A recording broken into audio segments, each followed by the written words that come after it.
आज हम देखते हैं हलंत पुल्लिंग प्रकरण में राजन शब्द। राजन शब्द का प्रथमा विभक्ति का एक वचन।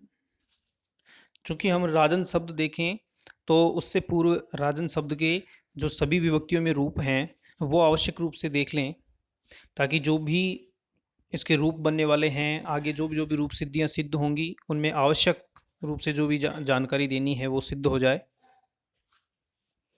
राजन शब्द के जो रूप हैं वो हम विभक्तिवार और वचनवार, जैसे प्रथमा विभक्ति राजा राजानौ राजान है, द्वितीय विभक्ति है राजानम राजानौ राज्ञ है। तो इन तृतीय विभक्ति है राज्ञा राजभ्याम राजभी, राज्ञे राजभ्याम राजभ्य है, राज्ञ है राजभ्याम राजभ्य है, राज्ञ है राज्ञे, ये राज्ञे इसमें अशुद्ध दिया हुआ है, राज्ञ है राज्ञो हो राज्ञाम, और राज्ञी राजनी, ये सप्तमी विभक्ति के एक वचन में दो रूप बनते हैं, राज्ञी और राजनी। राज्ञो हो राजसु, ये सप्तमी हो गई, और संबोधन है हे राजन हे राजन नौ हे राजान है।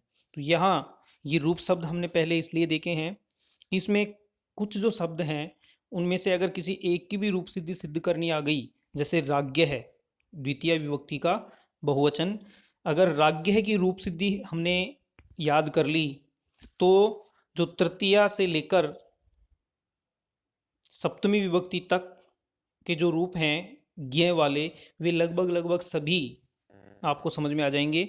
अगर राज्ञ है एक शब्द की रूप सिद्धि सिद्ध कर ली तो तृतीय विभक्ति का बहुवचन राज्ञा, जिसमें टाप का आ जुड़ जाएगा। चतुर्थी का एक वचन राज्ञे, जिसमें गे का ए जुड़ जाएगा। पंचमी का एक वचन और षष्ठी का एक वचन राज्ञ है, जिसमें गसी और गस हैं और दोनों का अस शेष बचता है। तो उनमें जो अस का ऐसे कैसे अस जुड़ जाएगा और से की रूप में विसर्ग हो जाएगी और राज्ञ है रूप बनेगा।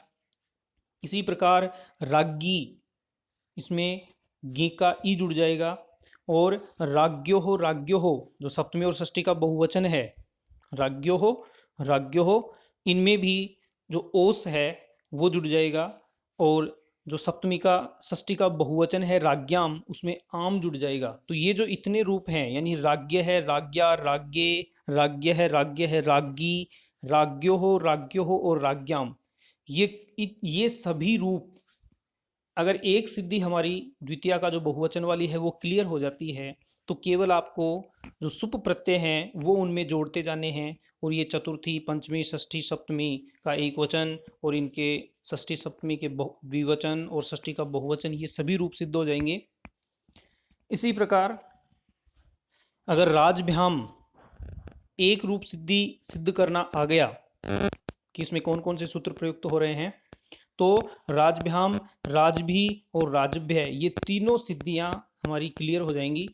और इसी के साथ राजानऊ राजान है और राजानऊ और राजानम, ये जो चार रूप सिद्धि हैं इनमें से कोई भी एक सिद्धि अगर आपको आ गई, जैसे राजानऊ आ गई तो राजान है और राजानम और राजानऊ, ये तीनों सिद्धियां बिल्कुल सरलता से याद हो जाएंगी। और राजा इसकी थोड़ी अलग है और हे राजन यहाँ ये थोड़ी अलग है। तो राजा शब्द में यानी राजन शब्द में जो मूल सिद्धियां हैं वो है प्रथमा का एक वचन राजा, प्रथमा का द्विवचन राजानऊ, द्वितीय का बहुवचन राज्ञ है,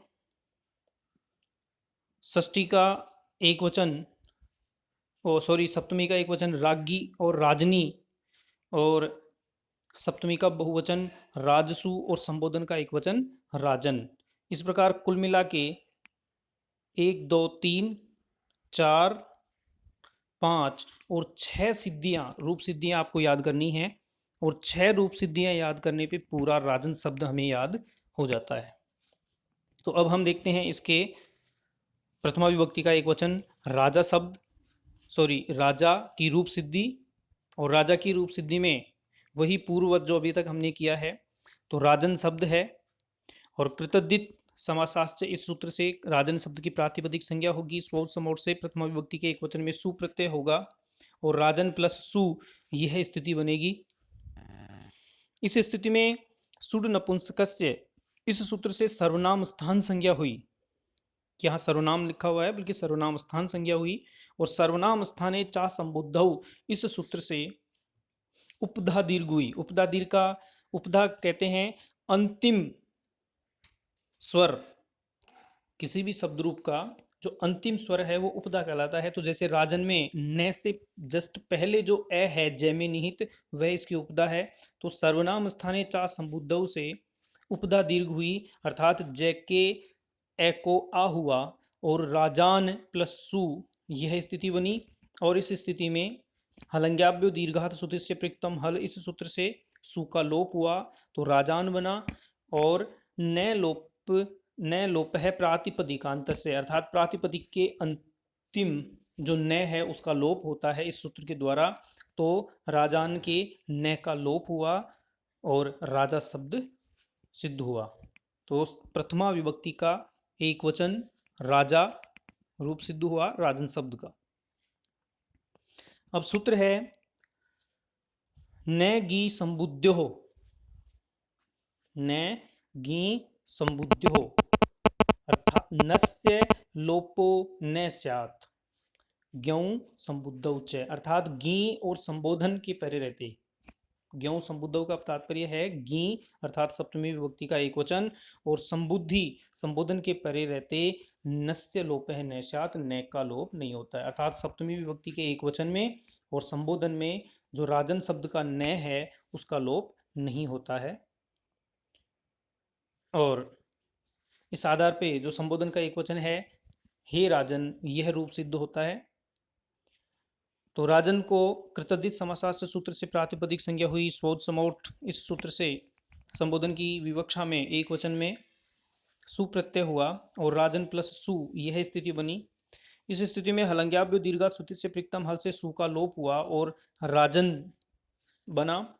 न लोप है प्रातिपदिकांत से, राजन के न का लोप प्राप्त था, परंतु न गी संबुद्ध हो, इस सूत्र से इस न लोप का निषेध हुआ और हे राजन यह रूप सिद्ध हुआ। अब यही इसी सूत्र के पास एक वार्तिक दिया हुआ है, गांव उत्तर पदे प्रतिषेधो वक्तव्य है। गांव उत्तर पदे यानी गौ उत्तर पदे, अर्थात गी उत्तर पद में गी के रहने पर न लोप के निषेध का प्रतिषेध कहना चाहिए। तो यह वार्तिक हमें काम आएगा सप्तमी विभक्ति के एक वचन में। तो राजन शब्द की प्रथमा विभक्ति का एक वचन राजा हुआ, संबोधन का एक वचन हे राजन हो गया। अब है प्रथमा विभक्ति का द्विवचन और द्वितीय का द्विवचन राजानव। इसमें राजन शब्द को प्रातिपदिक संज्ञा होगी कृतधित समासास्त्र से, सोच समोट से प्रथमा विभक्ति के एक और द्वितीय विभक्ति के द्विवचन में औ प्रत्यय करके राजन प्लस औ, यह स्थिति बनेगी। और इस स्थिति में सुड नपुंसक से इस सूत्र से सर्वनाम स्थान संज्ञा हुई और सर्वनाम स्थाने चा संबुद्धौ से उपदा दीर्घ होकर राजान प्लस औ और मिलाने पर राजानौ, यह रूप सिद्ध हुआ। प्रथमा का बहुवचन है राजान है।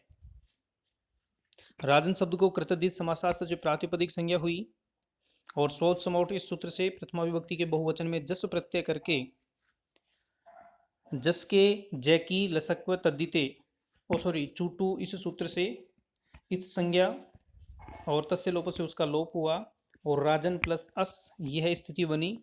इस स्थिति में सुड नपुंसक से सूत्र के सर्वनाम स्थान संज्ञा और सर्वनाम स्थाने चा संबुद्धौ, इस सूत्र से उपदा दीर्घ राजानस, यह स्थिति बनी। और इस स्थिति में रुत्व विसर्ग करके अर्थात से सजुस्वरु, इस सूत्र से सैकोरु हुआ, अनुबंध लोप करके राजान रे, यह स्थिति बनी। और खरवसानी और विसर्जनीय से रे को विसर्ग करके राजान है, प्रथमा विभक्ति का बहुवचन रूप सिद्ध हुआ। अब है द्वितीय विभक्ति का बहुवचन राज्ञ है।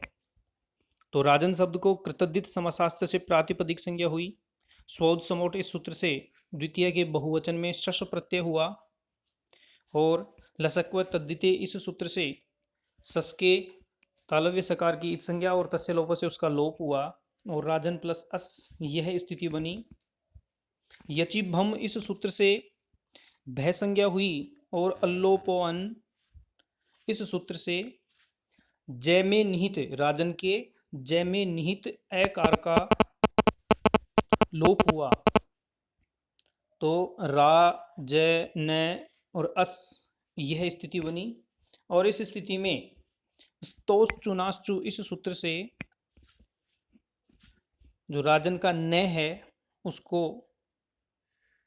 स्तुत्व के परे रहते स्तुत्व हुआ, यानी न को ये हुआ और स्थिति बनी रा जय ये अस, और जय और ये इन दोनों का जो संयुक्त वर्ण है ज्ञ हुआ और राज्ञस यह स्थिति बनी और इसमें रुत्व विसर्ग होकर राज्ञ है यह रूप सिद्ध हुआ। और इसी के आधार पर राज्ञा, जैसे राज्ञ है तो यहाँ रुत्व विसर्ग हुआ तो इसलिए राज्ञ बना, और तृतीया के एक वचन में इस राज्ञ में आ जुड़ेगा टाका तो राज्ञा बनेगा। चतुर्थी के एक वचन में गे का ए जुड़ेगा तो राज्ञ बनेगा।